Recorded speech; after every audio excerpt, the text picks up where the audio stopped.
उत्तराखंड में हिमालय पर्वत की गोद में केदारनाथ मंदिर 12 ज्योतिर्लिंग में सम्मिलित होने के साथ साथ 4 धाम और पंच केदार में से भी एक है। यहाँ की मुश्किल वातावरण के कारण यह मंदिर अप्रैल से नवंबर माह के मध्य ही दर्शन के लिए खुलता है।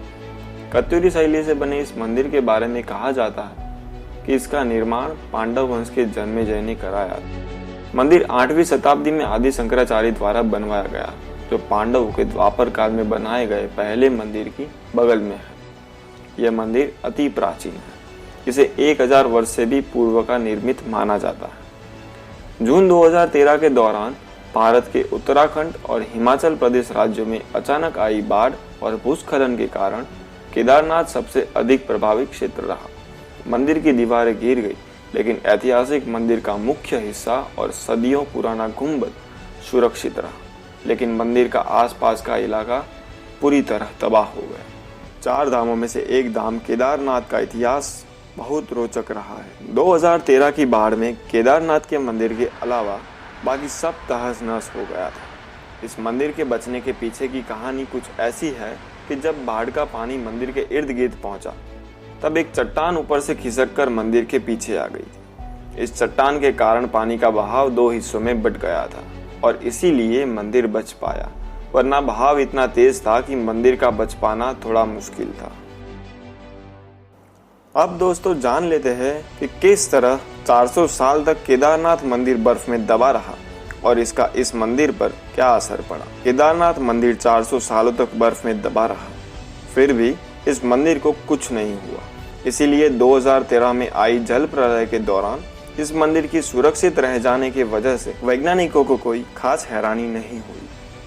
देहरादून के वाडिया इंस्टीट्यूट के हिमालयन जियोलॉजिकल वैज्ञानिक विजय जोशी ने कहा कि 400 साल तक केदारनाथ के मंदिर के बर्फ के अंदर दबे रहने के बावजूद यह मंदिर सुरक्षित रहा, लेकिन वह बर्फ जब पीछे हटी तो उसके हटने के निशान मंदिर में मौजूद हैं, जिसकी वैज्ञानिकों ने स्टडी की है। उसके आधार पर ही यह निष्कर्ष निकाला गया है। जोशी कहते हैं कि 13वीं से 17वीं शताब्दी तक, यानी कि 400 साल तक एक छोटा हिमयुग आया था, जिसमें हिमालय का एक बड़ा क्षेत्र बर्फ के अंदर दब गया था। मंदिर ग्लेशियर के अंदर नहीं था, बल्कि बर्फ में ही दबा था। मंदिर की दीवार और पत्थर पर आज भी इसके निशान हैं। जब 400 साल तक मंदिर बर्फ में दबा रहा होगा, तो सोचिए मंदिर ने इन ग्लेशियर के बर्फ और पत्थर की रगड़ कितनी झेली होगी। वाडिया इंस्टीट्यूट के वैज्ञानिकों ने केदारनाथ इलाके की लाइकोनोमेट्री डेटिंग भी की। इस तकनीक के अनुसार केदारनाथ के इलाके में ग्लेशियर का निर्माण 14वीं सदी के मध्य में शुरू हुआ था और इस घाटी में ग्लेशियर का बनना इस विसन 1748 तक जारी रहा, यानी कि तकरीबन 400 साल। जोशी ने कहा कि सबसे बड़ी बात यह है कि लाखों साल पहले केदारनाथ घाटी बनी है चौराबाड़ी ग्लेशियर के पीछे हटने से। जब ग्लेशियर पीछे हटते हैं तो वे रोड रोलर की तरह अपने आई नीचे की सारी चट्टानों को पीस देते हैं और साथ में बड़ी बड़ी चट्टानों के टुकड़े छोड़ जाते हैं। जोशी कहता है कि ऐसी जगह में मंदिर बनाने वालों की ये कला थी। उन्होंने एक ऐसी जगह और एक ऐसा सेफ मंदिर बनाया कि आज तक उसे नुकसान नहीं हुआ। लेकिन उस दौर के लोगों ने ऐसी संवेदनशील जगह पर आबादी भी बसने दी, तो स्वाभाविक रूप से वहां तो नुकसान होना ही था।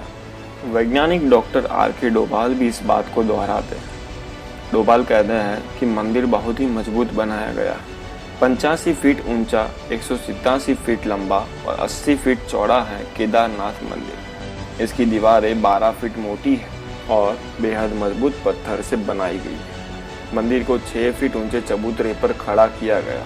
यह हैरत अंगेज है कि इतने भारी पत्थरों को इतनी ऊंचाई पर लाकर तराश कर कैसे मंदिर की शक्ल दी गई हो। जानकारों का मानना है कि पत्थरों को एक दूसरे में जोड़ने के लिए इंटरलॉकिंग तकनीक का इस्तेमाल किया गया होगा। यह मजबूती और तकनीक ही मंदिर को नदी के बीचों बीच खड़े रखने में कामयाब हुई। दरअसल केदारनाथ का यह इलाका चौराबाड़ी ग्लेशियर का एक हिस्सा है। वैज्ञानिकों का कहना है कि ग्लेशियरों के लगातार पिघलते रहने और चट्टानों के खिसकते रहने से आगे भी इस तरह का जल प्रलय या अन्य प्राकृतिक आपदाएं जारी रहे। माना जाता है कि जिस दिन नर और नारायण पर्वत आपस में मिल जाएंगे, बद्रीनाथ का पूरा मार्ग पूरी तरह तबाह हो जाएगा। उत्तराखंड में आई प्राकृतिक आपदा इस बात की ओर इशारा करती है। पुराणों अनुसार आने वाले कुछ वर्षों में वर्तमान बद्रीनाथ धाम और केदारेश्वर धाम लुप्त हो जाएंगे और वर्षों बाद भविष्य बद्री नामक नए तीर्थ का उद्गम होगा। खैर दोस्तों, भविष्य बद्रीनाथ देखने के लिए हम होंगे या नहीं वो तो हमको नहीं पता, लेकिन हम ऐसे अद्भुत मंदिर को देखने का लुत्फ छोड़ेंगे नहीं। अगर ये वीडियो आपको अच्छी लगी हो तो उसे लाइक, शेयर और सब्सक्राइब ज़रूर करें।